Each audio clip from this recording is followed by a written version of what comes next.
welcome to SVG-TV News for Wednesday, April 21st, 2021. I'm Triska Campbell with the details.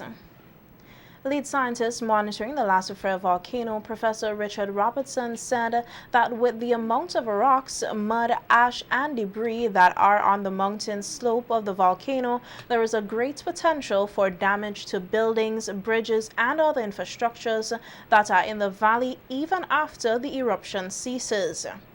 On his daily update on NBC Radio this morning, Professor Robertson said there has not been any changes in the pattern of the volcano. However, he noted that mud flows pose a great threat to communities in the red zones as they could be ongoing. That's why mud flows are so dangerous, because they have the ability, the force, and the potential to damage structures, to damage buildings. I've seen some videos recently of damage in some of the red zones where ash came into houses and you saw big blocks and things like that. That's from a mud flow. That's the kind of thing that would happen. So anybody that has any structures that are in any of the valleys on the volcano, any of those villages that have any buildings in any of the valleys, and you know they have a lot of valleys, the road basically going up and down, up and down. And some people unfortunately build either in the valley or close to the valley. A lot of them are going to get destroyed when the mud flows come down. So you're going to have that problem as an ongoing thing. So when you have your hurricane season and your rainy season, in addition to the rains and the damage from the swells and all of that, you're going to have the problem from all that material coming down. And I'm saying that there's so much material that it's not all going to be stripped off in the first year, probably going to be there the next year. So there's going to be a lot. Dr. Robertson said persons, including the government, should be mindful of rebuilding houses in river valleys as they can get very dangerous, especially in the rainy season. He also cautioned the government on rebuilding bridges in these areas. All the debris and all the rocks and boulders. So your problem that you've just described, in the coming years, you're going to have it much worse because of... It's going to be magnified. Yes, it is. So it means it's going to affect a larger area in a large way. Those bridges that you built are going to be fully tested, even as they weren't before. And any bridges that you build in the future on the volcano, you need to bear that in mind, at least for the short term, for the next year or two, that they're going to be inundated by this blocky material that's going to come down every time the rain comes. So the question, therefore, the infrastructure in relation to housing, bridges, government buildings, and clearly the policy implications there for reforestation. Yes, we had to. I mean, I think it means that when you know, I would suggest that first of all, people shouldn't really build in river. Prime Minister Dr. Afghan Saf said besides these problems, there are others of an environmental nature which can also affect the country's stability. Because in fact, we are a mountainous country and people tend to go to valleys to build. Yeah. And there are houses which will already be on the riverbanks, even close to, and sometimes not so close to. But it means that we have to strengthen river defenses, certainly as they come down, which is a highly expensive business. Yeah. Because, and while you do that, at the seafront, you have the erosion from the high seas. SVG as part of the volcano relief efforts. 4,000 meals per day. They were engaged with 9 restaurants, and they were setting up a major restaurant at the major cooking facility. We allowed them, the community college allowed them to use the Hospitality Institute out at Diamond. And they tell me they can ramp up to 10,000. The Red Cross assured me, and they said they can provide food packages for up to 4,000 persons who evacuated and who are in private homes. Then, of course, social development through the state, they're providing packages on an ongoing basis to people in homes. Prime Minister Gonzalez also noted that the government has purchased food items locally, which will be distributed to evacuees. And the government is also has ordered already packed food hampers, food buckets to cook. Samples, I think, have been given out or about to be given out. That a local company is involved in that, and we cost it to make sure that what the contents, that the contents actually, the price is less than if you just buy them off the supermarket. And plus, of course, there's this bucket and it's packed already, easy for distribution. You will see that the enterprise in which we have proceeded. The Prime Minister also noted that there will be a system set up by the World Food Programme to ensure that there is no duplication in the relief distribution or persons trying to beat the system. This program is not for persons who have evacuated or who are not hosting people and who want to have food. We have to be careful not to game the system. But all of this has to be coordinated properly so that there is no duplication. And the World Food Programme is going to do the devising an information system to help us to be able to track all of these things. To whom, in rather than having done paper, the NEMO had been devising an information system, but the WFP, on the basis of their experience worldwide, they have a superior system, and we have engaged them to work with us. A number of communities in the North Leeward were not spared of the wrath of the eruption of the Soufriere volcano, and getting into some of these communities on the land became difficult. Earlier today, our news team reached as far as Rose Hall, and as we hear in this report by Larissa Pugsley-Kidd, in this community, residents have started the cleaning up process, but the main issue is the animals that are roaming about with little to no feed. Larissa Pugsley-Kidd tells us more in this report. Communities in the far end of North Leeward continue to be affected by volcanic ash. Here in Rose Hall, although it is a clear day, Soufriere continues to steam in the distance, with vegetation on the mountain totally destroyed. Some residents have been returning to the community from shelters to take care of their property. Some cleaning because I have a lot of ash. So we come to clean. We want more in Cannon Park, but we come down yesterday to clean the roof, do some washing, scrub them up because there was a lot of ash inside the house. A few who refuse to leave their beloved community have taken it upon themselves to clean the roads and roofs filled with several inches of volcanic ash. There's guys going around and cleaning people's roof, and the people pay them. But nobody called me to clean the roof. So me I clean the street. Concerned residents raised the issue of lack of feed for animals in the community, as we observed cats covered in ash roaming the streets, as well as sheep and dogs. I've got donkey, blind donkey. I've got all kind of things with me. The dogs, donkey, goat, different people things I'm going to.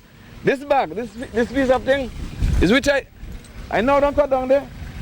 I cut the feed now wrong, that don't get on the arches, and hand it to the animals. Well, a dog just come. The lucky thing, they don't take my key too. You take my lighter, you take my bag, and they're gone. Because right now, a dog is looking for you, is not what you're carrying in. If the dog see you die there, the dog is going to eat you. No, grass them full of ash. You have to go cut some feed and shake them off, wash them off, with some funny water and give it animals. I watch dog eat dog here. A dead dog, then the dogs eating them. It's a hard struggle on us. While many buildings in Rose Hall did not cave in from the weight of ash, farmers have been heavily impacted with the loss of their crops. I lost 3 lambs, and I practically lost all my fruit trees.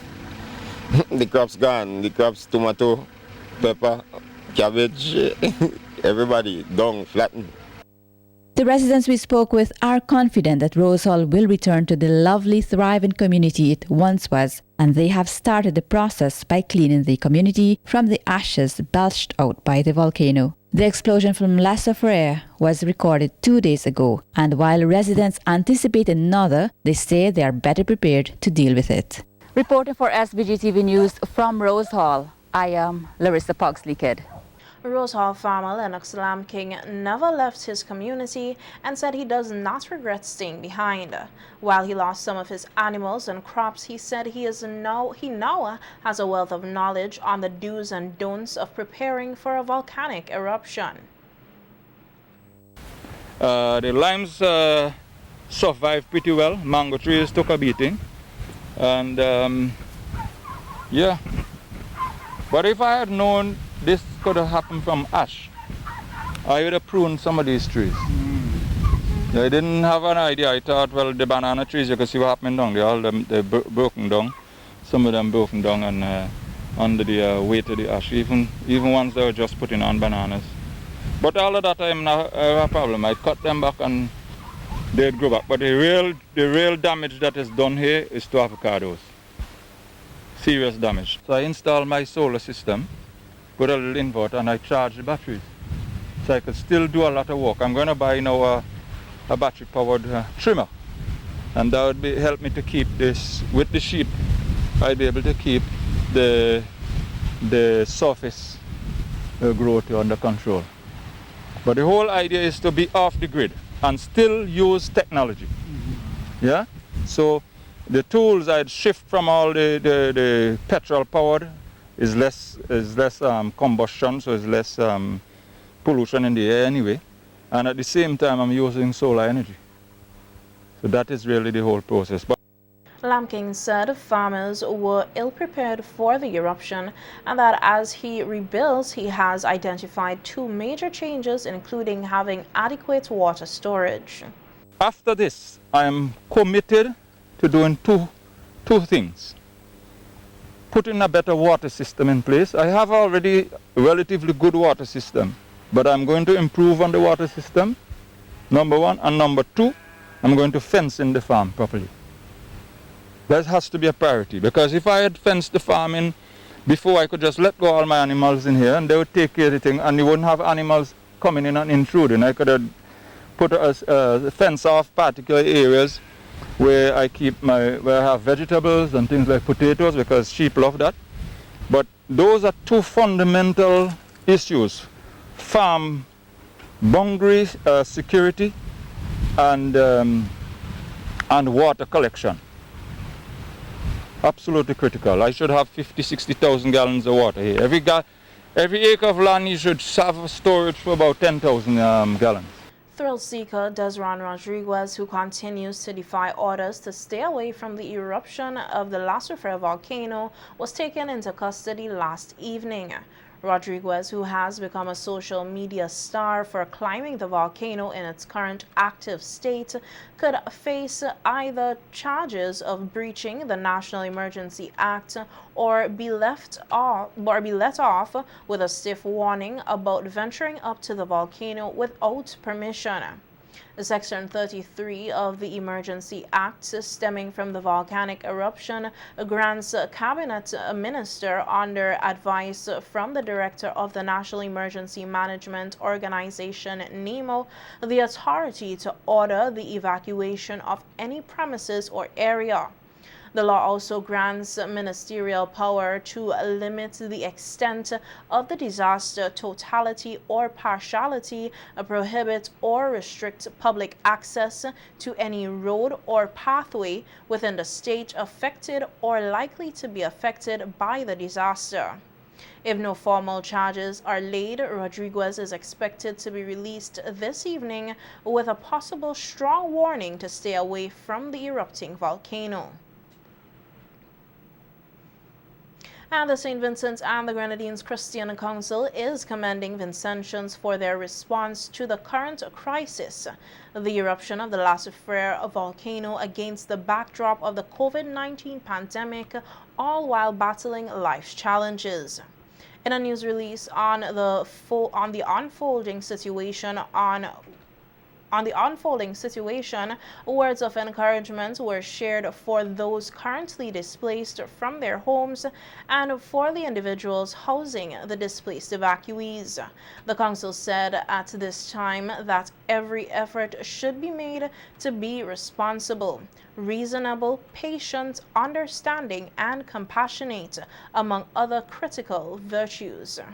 The council also commended the effort of Vincentians who have banded together to support each other, especially shelter managers who have risen to the occasion. A word of caution was, however, issued to shelter managers and National Emergency Management Organization NEMO to be efficient, responsible, and accountable in their management of the resources, both human and material, in their care. Evacuees, on the other hand, were told to exercise discretion and resist the urge to feast today and famine tomorrow. Persons were also reminded to take time to verify information before posting to social media and to work towards making things better. The council said while members are praying for the nation, Vincentians too should continue to lift up the nation as prayer enables a shifting from the problem to the one who enables us to overcome the problem. St. Vincent and the Grenadines is among several Caribbean countries which the U.S. government has warned its citizens not to travel to during the COVID-19 pandemic. The U.S. State Department has widened its do not travel guidance to about 80% of the world's nations. In its most recent travel advisory issued on Tuesday, the U.S. State Department listed St. Vincent and the Grenadines on the level 4 COVID-19 very high and recommended no travel. The other Caribbean countries at this level are Antigua and Barbuda and St. Lucia. The State Department had already listed 34 out of about 200 countries as level 4 do not travel, including places like Haiti, Russia, and Brazil, where a rampant variant has infected or killed thousands. The U.S. State Department said its decision to move SVG to level 4 among 130 countries was in line with the travel health notices from the U.S. Centers for Disease Control and Protection, CDC. The advisory from the Bridgetown base, U.S. Embassy for Barbados and the Eastern Caribbean read, given the current global conditions and following the travel advisory update, approximately 80% of the countries worldwide will have a travel advisory level of 4, do not travel, including St. Vincent and the Grenadines, Barbados, Antigua and Barbuda, and St. Lucia. The embassy insisted countries were not being penalized for their handling of the COVID-19 pandemic, noting that they recognized the incredible efforts of countries' public health systems and that the update mainly reflects an adjustment in the State Department's travel advisory system to give more weight to the CDC's existing assessments. Meanwhile, 8 new COVID-19 positive cases were reported from 73 samples processed on April 19, 2021, resulting in a positivity rate of 11%. 17 new recoveries were recorded over the reporting period. The number of total recoveries is 1,703. 114 cases are active and 10 persons with COVID-19 have died. 1,827 cases of COVID-19 have been reported in St. Vincent and the Grenadines since March 2020. The public is urged to continue to use masks, sanitize, physically distance, and to get vaccinated vaccinated to reduce the spread of COVID-19 in St. Vincent and the Grenadines. Following the eruption of the Soufriere volcano, the Mystique Charitable Fund, through its donors, have raised over $1.5 million to be utilized in 2 phases. According to Daryl McCollum, a representative from the Mystique Company, the initiative, dubbed the Mystique Volcano Relief Fund, in its first phase will target over 5,000 families or evacuees in private homes with immediate needs, including but not limited to food, toiletries, baby food, masks, and mattresses. Malcolm says $2 million EC dollars are being dedicated to phase 1, with $1 million budgeted especially for food items. Malcolm says after phase 1 is completed, an assessment will be made after the first 2 weeks, and if there is no longer a need for the funds to be used to support displaced families, given the large amounts of donations expected to arrive here shortly, the funds will be redirected to be used where most needed. This could see minor infrastructure works taking place in the form of showers and laundry facilities at government shelters. Phase 2 of the initiative, according to Malcolm, will focus on long-term rebuilding efforts.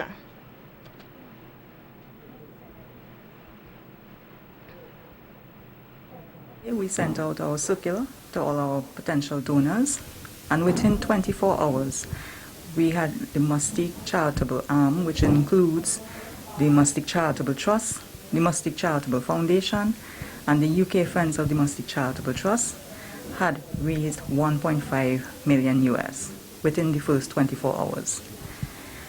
Immediately after that, a committee was formed, and this initiative is called the Mystique Volcano Emergency Relief Fund, or in short, Mystique VOLF. And this project is focused on the immediate needs of our evacuees, with particular attention to those evacuees outside of the government shelters. We're going to try and see where assistance is needed. So we're not working, in isolation. We are going to be working in tandem with the government and all other volunteer groups and provide assistance and support. We all know that rebuilding is not going to be an easy task. This is going to entail roads, schools, private homes, farms, because we have, farmers have been impacted. When you look at the photos of, the northern part of St. Vincent, it's just devastating. So we have to look at not only are people displaced, but their source of income. They have no idea when that's going to return to normalcy. So we're going to have a lot of people who will need help, and we will have to focus on that. At present, the Trust has also prepared an online forum which evacuees in private homes can fill out in order to be entered into a database. We do have our IT team immediately formed a database, and we do have an online fillable form. We are in the process of getting a Facebook page and Instagram page where we will post this form. But in the interim, we've been emailing this form out we've emailed it out to all the principals at the schools, emailed it to our Mystique staff. We're getting it out there to groups on the ground. So please, we implore everyone who has received this Google link to access that form to please provide it to evacuees so that they can fill the form, and it will be immediately sent into our database.